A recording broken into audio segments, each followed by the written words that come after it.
Okay, Dr. Schwartz, would you please come forward? All right, we'll begin with you, Ms. Murray. Great, thank you.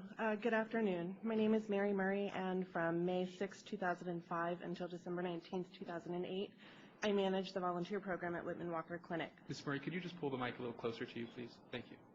I attended your last public hearing in January, and I would first like to thank you very much for taking a closer look at what's been happening at the clinic.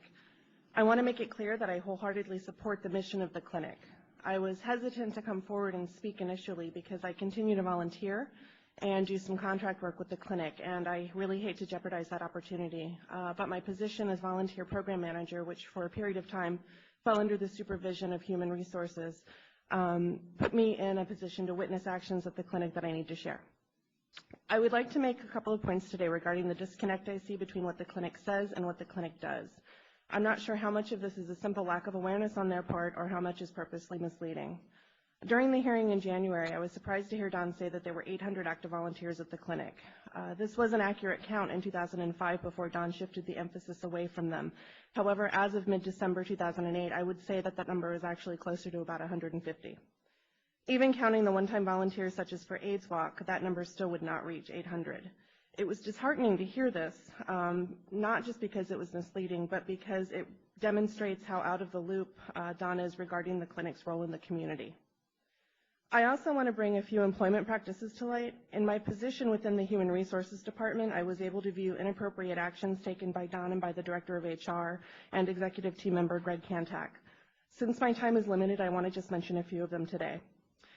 There is a climate of fear at the clinic. Don made it pretty clear from early on that anyone who disagreed with him did not have a future at the clinic. He even has said on numerous occasions that the old blood needed to go.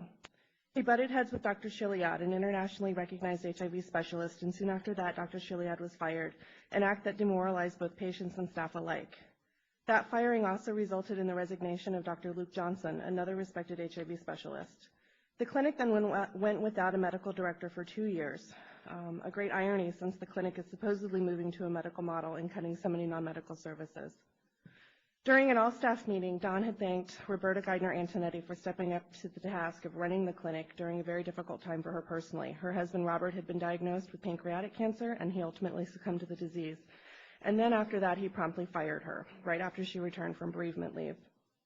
Greg, who should have been particularly sensitive to delicate hiring decisions as human resources manager, frequently made inappropriate and offensive comments and took actions that I don't think are legal. He stated, for example, that he wished another manager had found reason to fire a newer employee during his probationary period because since that time, that employee had been diagnosed with cancer and was now going to cost the clinic a lot of money in medical bills. This comment made me wonder how many other firings might have been based on pretextual reasons. The executive team might say a person is not performing well or a department needs to be downsized, but are they really targeting more senior employees or disabled employees in order to save money? For example, another colleague of mine, an openly HIV-positive man who had worked at the clinic for 20 years, was fired soon after he questioned a new HR policy. His termination occurred right after he'd applied for disability leave. My perception is that he was fired for costing the clinic too much money. Finally, I want to briefly discuss the cutting of so many GLBT services, and other services.